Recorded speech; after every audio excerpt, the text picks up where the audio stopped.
Thai Prime Minister Prayuth Chan-ocha survives a no-confidence vote in parliament, and immediately protesters flood the streets. Thailand is gripped by a political crisis.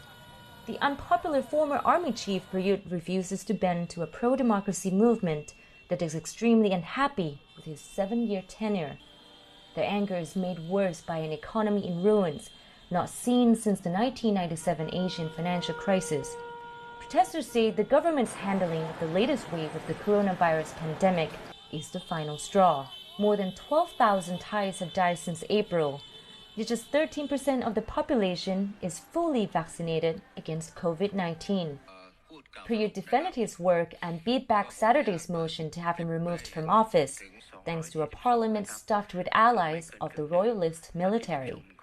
Thailand was one of the first countries hit by the COVID storm. Let me assure you that although Thailand might not be the best country in its handling of the pandemic, we're definitely not the worst. The young protesters insist, however, there's nothing he can do but resign. They say Thailand needs major surgery to the entire political body to make it a more equal and less repressive society.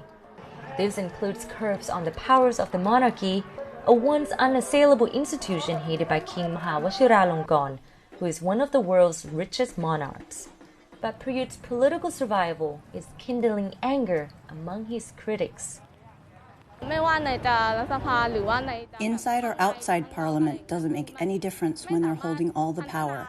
When they cling on to power like this and the Parliament is not an answer, all we can do is take to the streets. On Saturday, thousands tried to reach embassies in Bangkok's commercial heart to embarrass the government in front of the global community.